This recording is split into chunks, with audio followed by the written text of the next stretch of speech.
Yeah, this is great. We love master gardeners. I really like this because I speak to a lot of master gardeners. There's a good chance I've spoken to some of you already, maybe on this same topic, but I am always all over the place. So when people come to me, it's really nice. I've been talking to a few people. It sounds like y'all been having a really great program. I'm kind of bummed I missed it. I would have swung by and I've seen some of these talks. I always like to hear Larry Mellichamp. I hate that I missed him.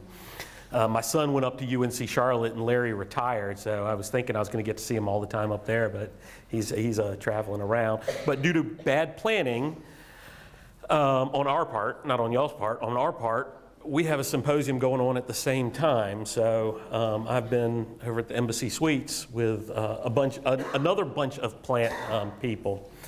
So it's been a plant-centric week for me, for sure.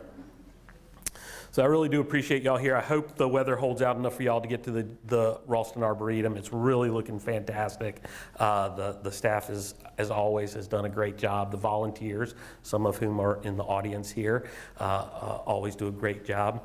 I always tell groups that deal with volunteers or are volunteers this statistic. Our volunteers in 2018 put in 12,400 hours that year. 12,400 hours. That's pretty darn impressive, isn't it? Yeah, we've got the best.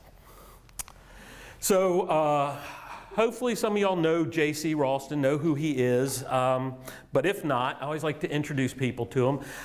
Back in 2004, for some anniversary, Horticulture Magazine commissioned this painting, Heavenly Garden Party. And it was the 25 most influential gardeners that had passed away, so there's still hope for all of us. If you're not on here, it's a good thing. And there's a few that people recognize. Thomas Jefferson, of course, people recognize. Here in North Carolina, Elizabeth Lawrence, we know. You might know if you like roses, you got Graham Stewart Thomas over there. It's a pretty impressive crowd. Gertrude Jekyll and Ernest Chinese Wilson. We got JC right there. He's not in the front row. He's no Thomas Jefferson or Gertrude Jekyll, but he is in color. He's not one of these guys in the back. But they captured him perfectly. He's kind of bent over with a pair of pruners in his hand. And JC was well known, infamous, notorious for liberating cuttings from places.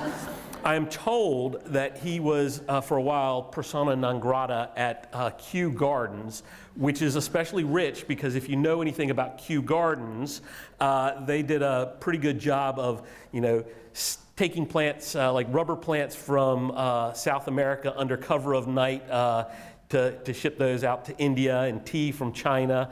So they did a pretty good job of their plant smuggling themselves. Now, JC may have liberated a lot of cuttings, but he did it because he couldn't understand why somebody would hoard their plants. We can make more plants. It's one of the few things that we really can make more of. So he spread those plants around, encouraged people to come and take cuttings, gave away plants, which we still do quite a bit. So it didn't make any sense for him that why you would be stingy with your plants, because he was never stingy. He was generous to a fault. And that's still kind of the ethos that we try to live by. So in case it does rain, I will give you I got to put a couple glamour shots because I have the best job in the world. My wife is a nurse, and she used to say, why don't you ever come see me at my work? I've always come by your place. I'm like, but lots of people come to my place. Nobody wants to go to the hospital where you are. Everybody wants to come see me. So, it's great. As I get overwhelmed in the office, I get to walk out and clear my brain. And boy, it's amazing. I don't know how people work in an office when they can't walk outside and, kind of walk through a garden and think things through, be outside, be in touch with plants, because I couldn't do it. I would be burnt out so quickly. We are a research garden. We're part of NC State, that's what we do. So a lot of what we're doing is evaluating plants, and we plant them in landscape settings. We get in something we don't know anything about. We'll try and plant it in 2 or 3 different spots. We've got, in our dry garden, our xeric garden, we've got this eryngium that we got in. We've got it growing in as a marginal plant in one of our fountains, Eryngium aquaticum. We've also got it growing in our dry garden because we like to see what these plants can tolerate.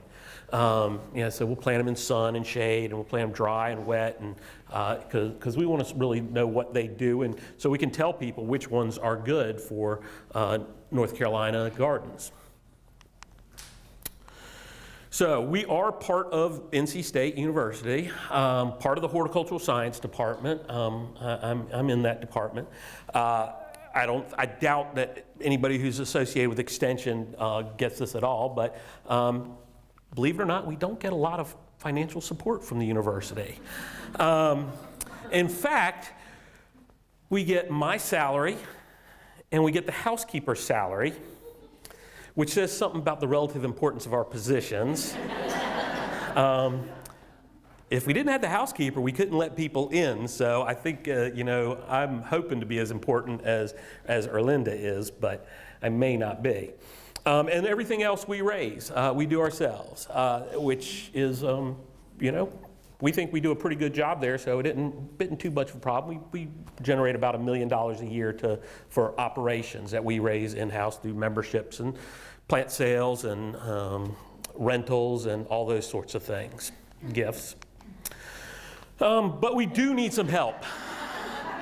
I already mentioned the 12,000 plus hours of volunteer work, so really, that young should be crossed out because a lot of our volunteers are young at heart.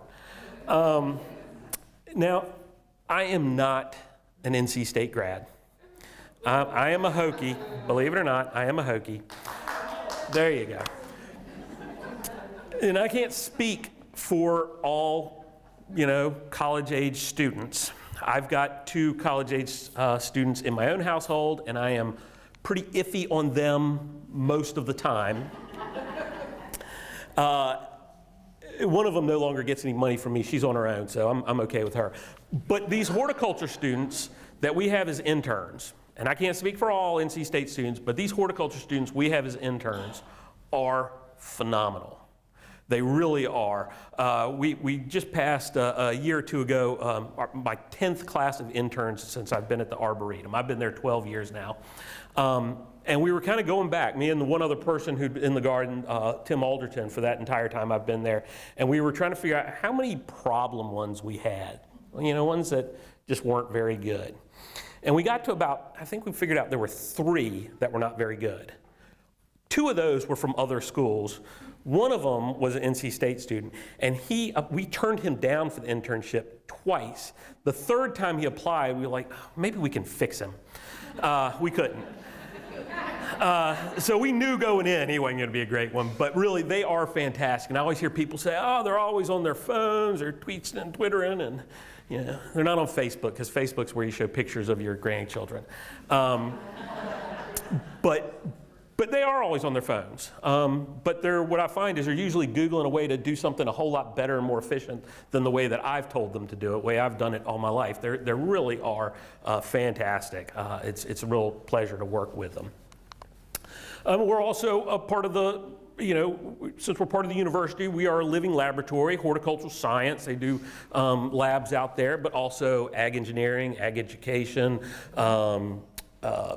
chemistry, forestry does a lot of work out there. Plant biology, there's no botany at NC State. Do you know that? There's plant biology. Do you know why?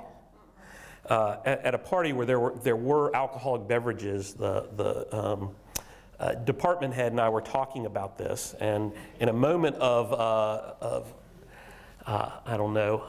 candor, I was told that the reason they switched from botany to plant biology is because nobody Googles botany.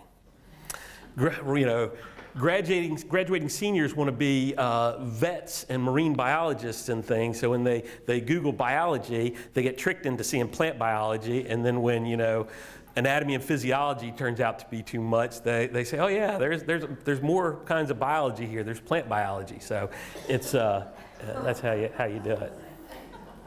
It is fun working at a university. That's, you never go anywhere else besides a university where they have an auditorium like this and put the doors in the front. This is because they want to see the students sneaking in late. You wouldn't do that somewhere else.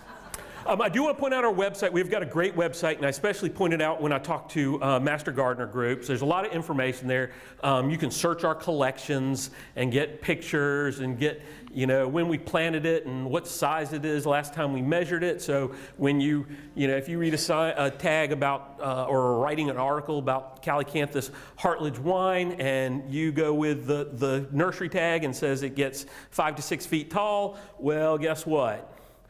It's 13 feet back in 2012, so keep this in mind, nurserymen all lie. They all lie. And you can see where it is in the Arboretum. The website's always changing and being updated. I think these are late. But one of the things that I do point out is we have images on there. And if you're writing or doing anything, giving a presentation for an educational purpose, and that's a big part of what Extension does and the Master Gardeners do, the images are free to use. You can get in contact with us, and we'll, if you tell us exactly what image you want, we'll give you the full-size image to use. We like you to credit us, but that is the case. So it is a great resource. We have about 300,000 images. So don't just get in touch with us and say, "Can I have a picture of X?" Say, "Can I have image?" If you click on these, you'll get a little serial number, and if you tell us exactly what you want, you can get us. We do other things. The propagation guide for woody plants is due for revision this year. I gave somebody a hard time about not getting it done last year, like I'd said, and they pointed out, well, we sent you an email saying we need you to do this and this and this before we can get it published. So as soon as I get to that, it will be republished. This talk kind of based around the book that I wrote, and this was really to kind of hit the other end. The propagation guide is really geared for professionals. This was for the mid-level homeowner, this gardening in the South. And when Timber Press approached me about writing this book, my first reaction was, well, we don't need one. We've already got plenty of gardening books for the South. And I started looking into it and doing something. And, there hadn't been a lot of general gardening books for the South written in the last 20 or 30 years. There's great books like Larry's fantastic native plants of the Southeast, and there's gardening in Georgia and gardening in the Carolinas, but even some of those are getting pretty dated. So I said, all right, maybe there is a need for this. And I said, well, what is the South? Because Florida is a whole different world for a whole lot of reasons, not just the plants, but including the plants. And, Texas, once you get dry, that's out of my knowledge zone. I only wanted to write about what I knew. So really we're just talking about, kind of this area, the mountains, Piedmont, coastal plains, from say Virginia around to the wet part of Texas, the part of Texas that looks like Louisiana. And I felt like I could do that because I've lived and gardened in all those areas. I went to school at Virginia Tech. I was at a retail garden center. If you want to learn plants, work at a retail garden center. You got to talk about things. That's where I got my degree and really cut my teeth. I grew up in the Piedmont. I've been here in Raleigh for the past decade. I pretty well know this area. And I was on the coast for about a decade in coastal Virginia. And I've got family on the panhandle of Florida and Louisiana. So I did feel like I could cover all those areas. I did put a little bit in the book. I had to kind of argue with Timber Press a little bit because I wanted to include another kind of area, and that's our urban areas. We are as a world, as a country, as a state, we are predominantly urban now. That wasn't that long ago that we made that transition from being predominantly rural to being predominantly urban, majority urban. And so I really felt like it was important to address that at least a little bit in there because, I would say that Richmond and Huntsville, Alabama probably have more in common with each other than the countryside around either one of those areas. And it's really important for us to keep our cities livable, especially as more of us live there, for ourselves, for the insects, for the birds, for the mammals, for all those things. It's really important that we think about that. And you can do some neat things. You can create a Piedmont prairie, put it on a rooftop in central South Carolina, and you've created a lot of habitat there. I'm not really going to go into that now, but I always think it's important that we think about our cities in a little bit different way. So gardening in the South, right? Beyond tire planters. This is what people think of when they think of gardening in the South. This is what a lot of us think about who live in the South when we think about gardening in the South. You know, this is what my grandmother would call fancy gardening. You got tulips that match the tire. When I started at the Raulston Arboretum, we had a great tree. It was a black gum. It was one of the best black gums I've ever grown. It got great fall color, never got leaf spot. It's fantastic. We sent it off to the biggest tree producer in the country. They grow liners that they ship out all over the country, and people grow out, and you know they become the trees you buy. And they said, yeah, it's a great plant, but it's a southern form of black gum. And we do most of our sales across the top half of the country. You know, the Zone 5 Mafia up there, they sell all their plants there. And that's how most big nurseries were doing. The ones that were really developing new plants and introducing plants large scale were across the top half of the country. And if they would grow for us and tolerate our heat, fine, but they weren't for us. Well, now that same company, J. Frank Schmidt, comes out twice a year, their new product manager, and we walk around the Arboretum and they look at it because all the growth in this country is, right now, is in Raleigh and Charlotte and Atlanta and Huntsville and Birmingham. The South is where it's all growing. The Southwest is too, but nobody sells plants out there except for, you know, agaves and cactus. So it's really changed, and now the plants are being developed for us. I mean, you look at the Southern Living collection of plants. There's some great plants that are coming out of the South that are really, you know, booming. And we've got a symposium going on right now for the Arboretum, and it's pretty amazing. Listen to the people talk, these plant breeders, you know, these people from Michigan who are looking into plants that are really Zone 7, Zone 8 plants, that's the primary focus. And now if they can go colder, that's great, but that's the added bonus. They really want the plants that work for us. Heat tolerant rhododendron and things like that. So, my name is Mark Weathington, and I have a confession. I am a lazy gardener. I know when I'm in a room full of master gardeners, I know that probably the majority of y'all love to be out gardening. I don't love to be gardening. I love to garden, you know, when it's 65 degrees in spring. It's lovely to go out and, you know, it starts getting hot and muggy. I'm pretty iffy on there. I love plants, not gardening. I love to be surrounded by plants. I want to be able to relax around my plants. I know people who can't go out in their own garden and enjoy it because they got to pull the weeds and they got to trim something back and they got to do something. Oh man, I can let the weeds go in my yard for a while. I'll get to them when it gets cool again. I'm all right with that.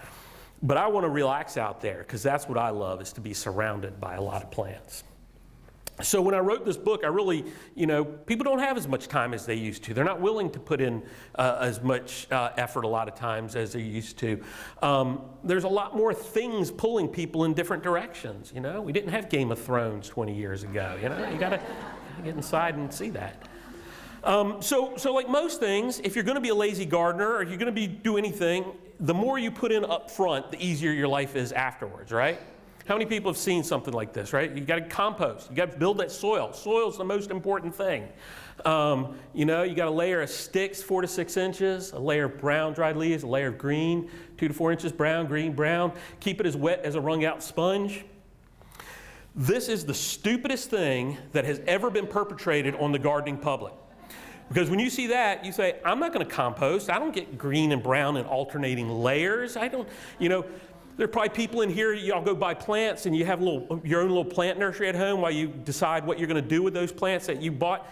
That's not me. If I buy a plant, it goes in the ground because it has a fighting chance. If it sits in a pot, it's going to die because I'm not going to water it. Because I don't want to water my plants. I want to lay around and enjoy my garden. So I stick it in the ground, only the strong survive. So if you think I'm going to water my compost pile to keep it as wet as a wrung out sponge, you are crazy.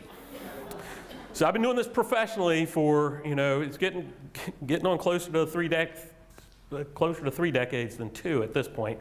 You know what happens when plants die?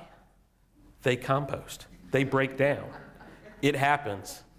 Compost happens. You know what happens to your compost pile if it gets dry? Nothing. It stops working. It'll take longer to make compost. When it gets wet again, it'll start up again. You know, if it starts smelling like ammonia, you turn it. That's all you need to do. It is not rocket science. We'd be buried under leaves and the dead plants if they didn't break down. It's what happens. You know, you make a nice pile. You can build bins like this. I live at the end of a cul-de-sac. I have woods around me. I have a utility line right away through there, which is a nice deer highway. But nobody's back there, so I just take mine. I don't even have nice bins like this. I just make a pile in the woods.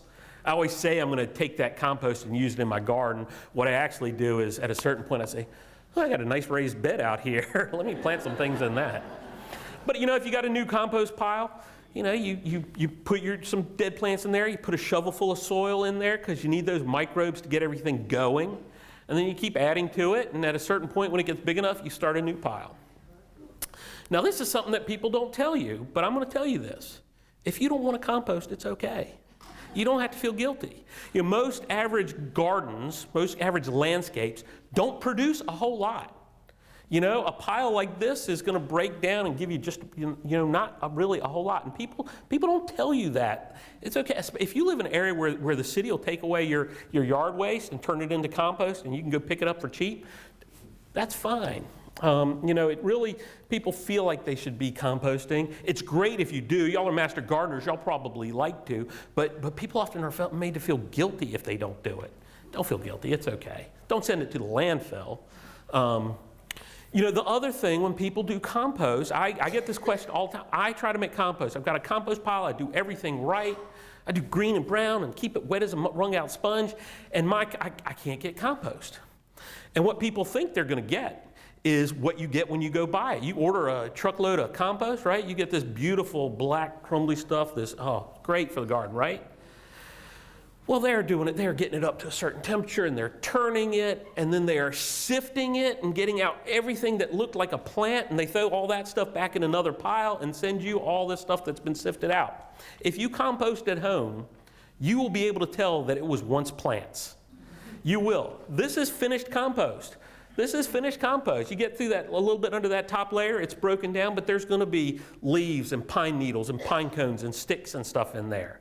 It's going to happen, but people think that when they do compost that it will turn into this complete, crumbly, black gold, beautiful soil amendment. It's not going to happen. You can use this in your garden because all you need, what you're doing is you're adding carbon, you're adding nutrients in there. And carbon's carbon, as one of my old professors used to say.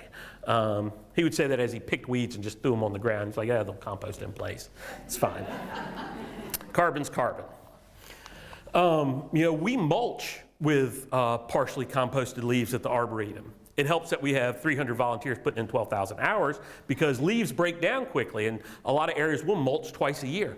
But we're adding organic matter by doing that. You don't necessarily have to turn it in. If you do it on top, mulch, if you use a mulch that will break down over time, pine bark chips, triple shredded hardwood, you will build soil over time. It's not quick, but it does build soil. And it doesn't matter, it's all organic matter. Carbon's carbon, right? So if you live in Maine and you got lobster compost, great.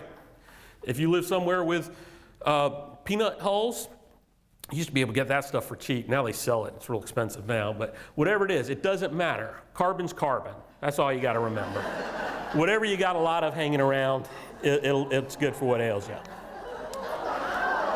So I mentioned mulch. And when I talk to people about some of these gardening things, they don't understand why they do it necessarily. They're just told to do it. You mulch, right? We think of England. England's a nation of gardeners, right? You go over there, they don't use mulch. They go out there a little shuffle hoe and get their polite little English weeds out with a little shuffle hoe. You go up to the Northeast, they mulch before winter comes for cold protection, right? Keep the ground from frost heaving, that sort of thing. If you read a book about gardening in the South and they tell you you're mulching for winter protection, close that book and throw it away. It is no good because they're just copying what they've heard from other places, right? We mulch to keep moisture in the ground. Now, you may be growing some things that you have no right growing where you are because y'all are gardeners. We also often try and stretch the limits, so maybe you want some winter protection. But really, we're mulching for moisture retention, and we're mulching to keep the weeds down because unlike those polite English weeds, When our weeds start growing, they come up and they look like cute little English weeds until you turn around, and when you turn back to look at them, they're waist high, and then if you don't get them right then, they need a chainsaw to come out. So, that's what we're doing. And people think, all right, the more mulch, the better, right? No, certainly not this much mulch. What you want is a mulch that's thick enough to block sunlight from hitting the soil. Most of our annual weeds, they're quick successional. They pop up as soon as they get light, right? That's why when you clear a new area of garden, weeds just pop up because the seeds that are there get light. So you want to block light. But what you want your mulch to be is thin enough that it dries out. Because what will happen is where you have two different textures, you'll get water that kind of stops at that mid layer. So you got your mulch and your soil. It'll rain, hopefully, and the water will go through the mulch. The sun will come out, your mulch will dry, but that interface will stay moist and keep moisture in the ground. If you're too thick, your mulch will stay moist. And then you know what happens? The weed seeds germinate in the mulch. So really you want that delicate line. And it depends on your mulch. If you're using like big chunky pine bark, you need to go thicker because it takes more to block that light because of the way they sit together and light can get through there. If you've got something finer, you can go thinner. But keep that in mind. That's what you're really going for, is thick enough to block light but thin enough that it will dry out and hold the moisture underneath it. Something like this you don't want to do because not only do you have all the problems there, but this isn't helping any moisture because it's 2 feet away from the tree and 2 feet up the tree. There you get the critters in there living. And this is, people always talk about invasives. This is the invasive, is bad horticulture because it just spreads. It'll keep going. There is no stopping bad horticulture. That's the takeaway. Now, I'm not going to make you raise your hands, but I know there are people in this audience who go to the very nice local garden center, and they go and they ooh and ah over the beautiful plants, and they pass them up, and they go past the pile of old broken down dirty pots and things like that, and around the corner where they got the nursery tables that they're going to fix, and you get to the scratch and dent area, right? You get to the cheap plants, and you buy it. You buy this thing. It's $150. You got it for $19.99. And you probably brag to your friends about how cheap you got the plant. And y'all are all gardeners. You plant it. You're not like me. You water your plants. You take care of it. You keep it alive. And it doesn't die that year. Maybe it doesn't die the next year, but it's going to die. And at that point, you're going to say, that nursery sold me a bad plant. That is a bad plant. I'm a bad gardener, maybe. And it's because you bought junk. Don't buy junk. You don't buy junk anytime else in your life, You may get a junky car, but that's because you can't afford a better car. You don't go into a furniture store and say, hey, you have any couches that one of the legs is shorter than the others and it rocks back and forth, because I don't want to pay full price for a couch. Plants are one of the best investments you will make. Yes, some will die, but most won't. Most will live and become more valuable over time. And yet, people balk at paying for a plant. I'll talk about Daphne sometimes. I'll say, oh, I love Daphne, it's so great. Evergreen, flowers in the winter, it's fragrant. And somebody will say, oh, but it dies after 4 or 5 years. So how much do you pay for a 3-gallon Daphne? $23. You're going to the scratch and dent sale. $30. So, okay, you pay $30. Pay $50. You go to the upscale garden center. You pay $50 for this 3-gallon Daphne, right? Lives for 5 years and then it dies. Has the decency to at least die quickly. It doesn't linger and make you decide what to do with it. So you pay $10 a year for this plant that will give you incredible joy. I know there are people out there who go spend more than that for flats of annuals. They're going to die. And you don't mind doing that. You'll go to Dead Lobster and get a bad meal and not think twice about it and pay $50 for it. But somehow a plant is too expensive. You know what you should do after you plant it and it dies in 5 years? Get another one, because it's a great plant. Any other product in the world that took 2, 3, 5 years to produce, that you had to put inputs in the whole time, you can't stack it up in a warehouse and wait, how much would you pay for that? And we balk at paying $30 or $50 for a shrub, a couple $100 for a tree. It takes years to produce that, and it takes care. You know, I know that there's some professors in here, and I bet that they have heard from students that their family has some property, and when they graduate, they're going to plant some, high dollar trees. They're going to plant some Stewardias and some Styrax there, and let them grow and go get a job and do whatever, and come back in 5 years and harvest them and sell them and start a nursery. Guess what? It doesn't work like that. Those things take a lot of care. You got to prune them, you got to train them, you got to water them, you got to scout for pests, you got to treat them. It's a lot of work. And then we think, $200 for a tree? That is crazy expensive, right? No, it's cheap. I had a friend who's got a big SUV. He puts $80 in gas in the thing every, once a week. But a tree that costs $100, he would say, no way. The tree's going to outlive him. Certainly going to outlive that Suburban. We got to get over the thought that trees are expensive. And yes, you may pay a couple $100s for that tree, and it may die. But on average, it's not going to. Unless you're buying annuals, which are guaranteed to die, you are making a wise investment. So I have an extension appointment. That's part of my appointment is extension. So I get a lot of these emails. What do I do for this tree? Cut it down. You need to do some judicial pruning on there at about 2 inches. That's what you need to do. Plants are cheap. Get rid of it. Get another one. Or this. Get this picture, accompanied with the email that says, my plant gets this every year. What do I spray on it? We grow 7,000 different plants at the Arboretum. You know how many good plants there are? Unless your grandmother smuggled this out of Nazi Germany, there is absolutely no reason to keep this plant. And master gardeners are the worst about this. There is no reason to keep a bad plant. There is not. This is true story. Went into a friend of mine's house and ripped this thorny thing, I can't remember what the plant was, ripped my pants as I went in. Ripped a hole in them. Caught me and ripped a hole. And he apologized. I'm really sorry about that stupid thing. It grows so fast. It's thorny. It never flowers. I cut it back 3 times a year, which is why it never flowers, because he cuts it back 3 times a year. And I said, well, why don't you get rid of it? He looked at me like I had 2 heads. He's like, well, it's healthy.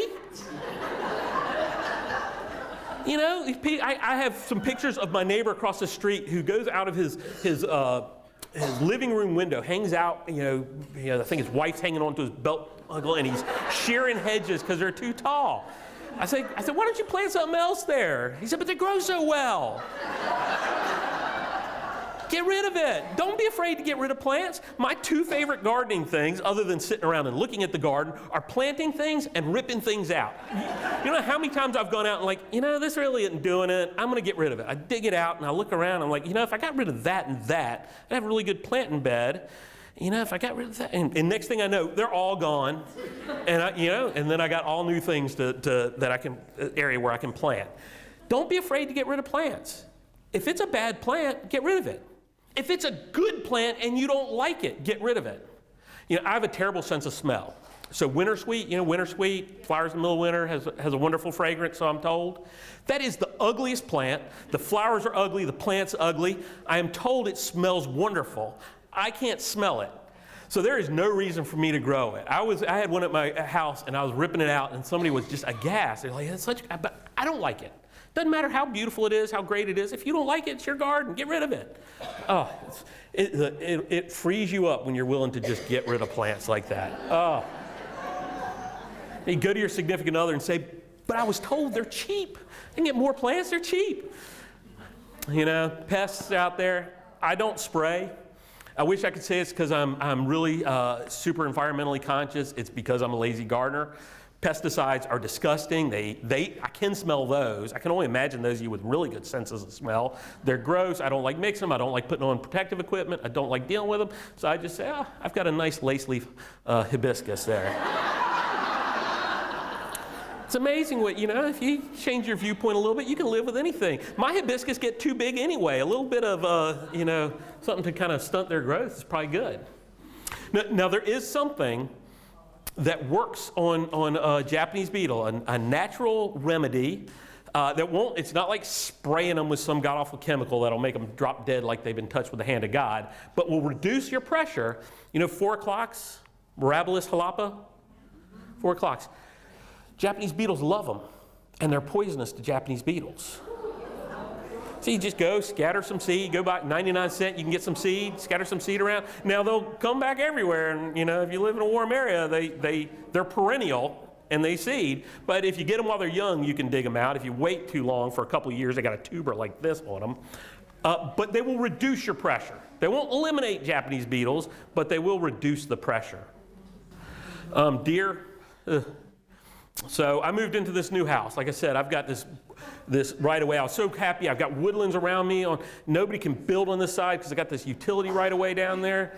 They come in and bush hog it twice a year, and so it's just this deer highway back and forth. I asked my wife for Christmas. I asked my family. I said, I want a bucket of rocks. I want a bucket of throwing rocks. I grew up out in the country. We had a way to deal with deer, and it was delicious. I got my neighbor leaning out his window, pruning his shrubs across from my house now, so that's out there. So I said, I just want a bucket of throwing rocks. I can't hurt the deer, but it'll make me feel good to throw them. I did not get a bucket of throwing rocks. I'm still a little salty about it. There's not other than a big deer fence, there isn't a whole lot you can do.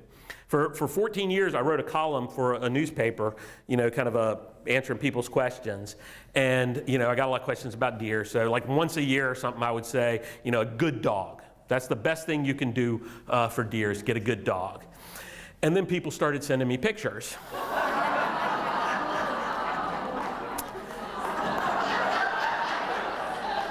To which I always responded, I said, get a good dog. That is not a good dog. Armadillos, we don't have them yet. They're in South Carolina. They're in Tennessee. They are coming. When the book came out, I spent 3 hours with the garden writer at the time for the News and Observer. They don't really have one now. Talking about the book and all kinds of things. I had lunch, I had chat about everything. He's standing up, getting ready to go. He goes, oh, I meant to ask you, I saw in your book that you have something about armadillos in there. And I said, oh yeah, they're coming. And I explained that, they're moving, the last 200 years, they crossed the Rio Grande, then they crossed the Mississippi, and they're coming. They're going to be here. And the article in the newsletter in the newspaper comes out, and it says, it's gardening in the South and the coming armadillo invasion. Did not get my bucket of throwing rocks, but I got t-shirts and mugs with armadillo invasion on it from my family. They love that. But that's you can see over time where they've moved, but they're real close to North Carolina now. They'll be here soon, and you want to talk about devastating, and they are tough to deal with. I asked somebody in Georgia, how do you deal with what do you do? And he said you got to treat them like a professional would. It's a double tap. You know what double tap is? One in the back, one in the head. That's the only way to deal with them. I can live with Japanese beetles. I can live with deer. Mosquitoes, this is the #1 stop gardening insect pest, the worst garden pest for me. When the mosquitoes get bad, I just stay inside. I don't like coating myself in chemicals and things, but I have found this is another kind of old home remedy that for me works about as well as Deep Woods Off, and that is beautyberry. You know beautyberry, Calicarpa americana? You take the leaves, you crush them, and rub them on you. I'm told the Japanese beautyberries, the Asian ones don't work. I haven't tried the Mexican ones, I don't know, but the American beautyberry, that bright purple fruits, it works pretty well. But, other than that, I don't know what to do. So, I know as Extension Master Gardeners here, y'all get a lot of questions about diseases. And I've found that people don't really understand how to deal with these diseases in the landscape. When somebody says, I got this disease, the first thing everybody does is look through the chemical, but what do I spray on this? But plants are the same as people, animals, everything. You got 3 things. You got a susceptible host, you got a conducive environment, and you got the pathogen. That's why old people and young people get flu shots, why they're encouraged, because they are more susceptible. We have the flu gets bad in the winter because we have a more conducive environment, because we're all inside, windows are up, we're packed together. When you go out in the rain and it's cold outside, that doesn't give you a cold. It's the being packed in together. It's going from cold to warm, and everything loosens up and starts running, and you wipe your nose and grab something, and stuff gets passed around. But it's not because colds like the cold, it's because of how we're living when the colds come in. And if you have all these things, you get the disease, right? And so what do people want to do? They want to reduce the pathogen. What do I spray? What do I spray? It's hard to get rid of most diseases. You can get fungal diseases, you can get rid of the fungus a little bit with a lot of them, but a lot of them it's very difficult.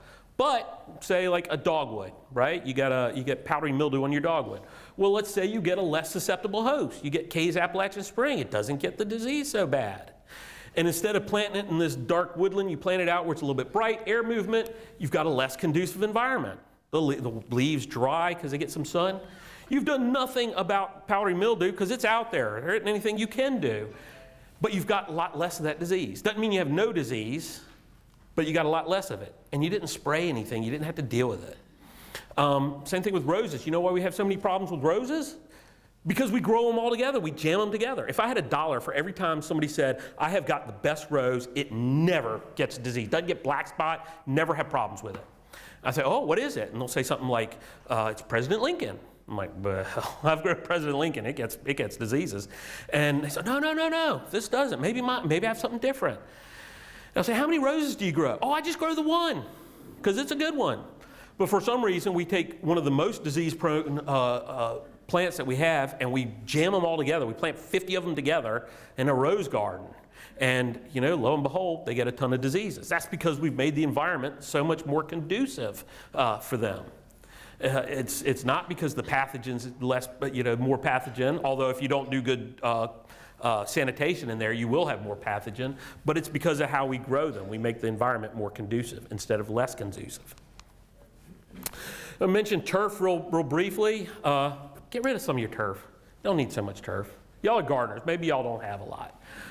Where you have turf, you should use it. The old thing was you're doing your house plan, right? You got the plan, you got the house in the middle. It's all lawn, right? And then you decide where you want to put beds. You want a vegetable garden, you want some flower beds around front. Your HOA makes you have some foundation plants or whatever. We got to flip that. We got to get rid of that. You got your house, it's all planted everywhere around that. Where do you need yard? Maybe your HOA requires you to have a bit of front yard. Great. Maybe you have kids that play soccer. Maybe you are a competitive bocce player and you need some lawn. You do a lot of entertaining for whatever reason. Maybe you need, from a design point of view, you need somewhere where your eye to rest out there. It's great, but everything else is vegetated. Now think about how much habitat you make. Now think about if everybody on your street did that. And you would have shade and sun and different habitats and birds and insects could move through. And then everybody in your neighborhood did that. It would be amazing. But we've got to flip that from this is all flat green except for where we plant. It's got to be all planted except for where we want the flat green. Like here, this is very intentional. This is a place in a garden where like 4 or 5 paths meet, and it's a kind of a meeting spot, and it's a public garden, so they do tours from there. They take them from there. At the Arboretum, we have a big grass field. That's because the university doesn't give us any money, so we have to have events, and we need a big field, a big grass field for that. Although ours is very, very biodiverse because we're terrible at growing turf grasses. We're good at growing a lot of other things, but turf grasses not so much. If you're not walking on it and you just want that place for your eye to rest, how about some of these drought-tolerant bunch grasses? You know what you do with a grass like this? How you maintain it? Once you've got it established, in late winter, you go to your neighbors, you ask to borrow their lawnmower, you set it up on its highest setting, you run over it, you bring back their lawnmower with a bottle of wine or a 6-pack, and you say, I'll see you next year. That's it. You don't need to do a whole lot. Now, you don't want to play soccer on that because it'll be, you'll break an ankle on it. But if you're not walking on it, if the only time you walk on your lawn is to mow it and blow it and weed eat it and spray it and edge it, then maybe you don't need so much lawn because that's the only time you're using it. If you use it, great, but otherwise, or make it into paths. I have a collection that, one of the world universals is signs that say keep off the grass. I have them from New Zealand, I have them from Australia, I have them from Ecuador, I have them from China, I have them from Japan, I have them from all over the US. I have a whole series of images, keep off the grass. The Chinese say it very nice, cherish the growing life and things like that. For me, the only purpose to have turf grasses is to walk on. So if you make paths out of them, that's perfect, right? A lot less to maintain as well. Now I mentioned I don't like to do pots because I don't like to water. But when I do, I use things that will be drought tolerant. I travel a lot. I work a lot. I'm lazy, so I like, succulents and things in containers. I'm having to do more container gardening because my wife got me these beautiful cobalt blue containers. They're gorgeous. Don't know why. She does not garden. To steal from Tony Avent, when I met her, she didn't much care about plants. Now she hates them.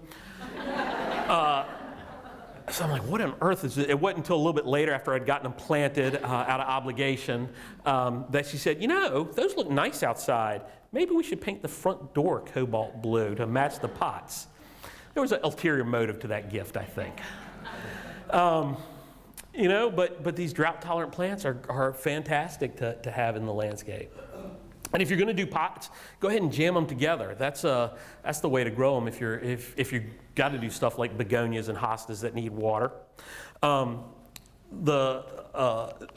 Vince Dooley, the football coach, University of Georgia, he's a great gardener. He's fantastic. If you ever get a chance to visit his garden, go. It's amazing. But I was visiting. He's got this big patio. I swear it's as big as this room. And he's got all these trees and shrubs in containers. And I asked him about that. Like, what are you doing with all this stuff? He goes, well, when I get something new, I like to live with it for a couple of years and get to know it before I plant it out in the garden. And I thought, how fantastic is that? If I ever get to the point in my life where I'm actually going to water things, that's what I'm going to do. I'm going to live with them for a couple of years. I'm not there yet. But your garden should be what you love. This is a garden of a fantastic gardener. There is not a plant out of place here. There is not a weed in this garden. It looks like, kind of this secret garden, lost garden that's overgrown and wild, but it is not. It is meticulous, and that's what she loves. You go to Montrose in the winter, and there's these really beautiful expanses of snowdrops in the woodland, something very simple and elegant. If that's what you love, that's what you should do. Shouldn't worry about what your neighbors like or anything else. This is what I aspire to. This is a great plantsman. That garden is the most meticulously maintained. If I ever stop being lazy, that's what I want, a real plantsman's garden that's maintained so perfectly. Not there yet. Actually, right now what I really want is, clipped hedges. As my life gets more out of control, I want more clipped hedges. I don't do them because I know myself, but I think I just want to control something. But, you may want more formality. I've got a friend, that same one with the turf pathways. He does this. He's got this little round area of turf. It's maybe 18 feet diameter off his back porch. And every year he digs up a piece of that turf and does something very formal. The rest of the garden is wild and crazy, sometimes gets a little out of control, but as long as he's got that really formal thing that he maintains, it all looks intentional, You wouldn't have this formal a thing if you didn't mean to have these weeds growing waist high over here. Isn't that great? I told him, he's actually, this is not South, this is kind of South England. But I told him, you can't dig up perfectly good turf in the U.S. The police will come after you if you do that. If you got turf that looks that good, they'll get mad. But isn't that great? Just that little bit of formality, and how easy is that to do? And then this is really genius. Those are those aren't hardy succulents. They're echiverias, not hardy. So at the end of the season, he digs them up. He puts them in a little clay pot. He puts them in a window. And at Christmas time, he puts a little bow around them and he gives them away as gifts. Isn't that great? He buys them for like $1.99 in the spring, and then instead of buying, somebody a $20 bottle of wine at Christmas, he gives them a little plant, and they love it. They're so happy about it. It's great. This garden. I'm a plant guy. It's all about the plants for me, always. But this garden, they didn't care about having ornamental grasses. The point was not ornamental grasses. They had this great statue, and they wanted something that had movement behind it, right? And so that's perfect, and that's perfectly valid, whatever you like. This was in a neighborhood when I lived in Virginia. This was right around the corner from me. And I used to put this in talks. And it was this whole, I had this whole spiel about, color echoes. You got the orange mulch and the orange pumpkins. And, it's really, they're really good designer. They're tying it into the house with these orange mini blinds in here. And, the gold sign, the gold conifers, it's all color. And people would laugh about it. And at a certain point, I realized this person spent so much time in her garden. She loved that garden. And who on earth am I to make fun of what this person is doing that brought her so much joy? On either side of her, there were houses with, your lawn, your foundation plants, very, just your typical. Hers was, she clipped these conifers into an inch of their lives. But she loved it, you could tell. And I was back up in Norfolk in November to give a talk, and rode by my old house. Don't ever do that. That's a bad idea. And I went by there, I was feeling a little bad about it. And then I drove by this house, and it was all gone. And there was a for rent sign there, and it was, freshly laid sod and little foundation plants. And it made me, I didn't care about my garden anymore. I was so sad because there was somebody who loved her garden who's passed on or moved away or whatever, and it went back to cookie cutter. So it really should be about what you love in the garden. There were times, we got these speakers in for this other symposium. 16 plant speakers from England, from all over the country are in. They were all at my house for dinner on Thursday. It used to be where I would be like, oh gosh, I should do these things to make my garden a better garden. But I've gotten beyond that now. Maybe it's age. Now I do what makes me happy, and if other people don't like it, then, they don't have to have the free dinner I'm giving them. It's got to be what you love. So I'm very fortunate. I get to drive around, travel around, see all these iconic gardens all over the place. Cuba, that's a view from Hemingway's house. I spent almost about a month in the rainforest. In Ecuador with the Chachi people. Only thing I can remember in Chapalaachi, their language is Urukepanene, which means hello. You know how the Inuit have 100 words for snow or something like that? In Chapalaachi, there are 0 words for privacy. This is the private guest house. That's as private as it gets in that part of the world. The wonderful gardens, Kirstenbach in South Africa, one of the world's greatest rock gardens in Dunedin, New Zealand. I get to see all these things. So, I spend a lot of time in Asia as well, and they have beautiful gardens. But it was a real pleasure. I was in Taiwan, and I turn a corner, and I see this. And I'm like, Southern gardening is going worldwide now. I want to mention this because I have a group of plant lovers here. And a few people in this audience have traveled with me before. The Arboretum does trips. I actually have a couple people in the audience who are going to travel with me on this trip. I just found that out. I hadn't seen them on the list. Very excited. But next January, we're going to the Galapagos to Ecuador. We will not be staying in a Chachi village in Ecuador. When we travel, we stay a little bit nicer places. But it really is fantastic. A trip with nothing but plant lovers is a lot of fun to do. So if you're interested, we still have a half dozen or so more seats. So I encourage you to, if you can't make it out tonight to the Arboretum, I encourage you to come out. We've got fantastic Master Gardener volunteers who help us, and a lot of other volunteers. So it's right up your alley, and we're free 365 days a year. I will say this: if you're a member. And all plant lovers, and if you live within a couple hundred miles, you should come. First Saturday in October, we have a giveaway for members. 9 o'clock in the morning, they line up. We have about 4,000 plants to give away. Let me see. This won't start automatically.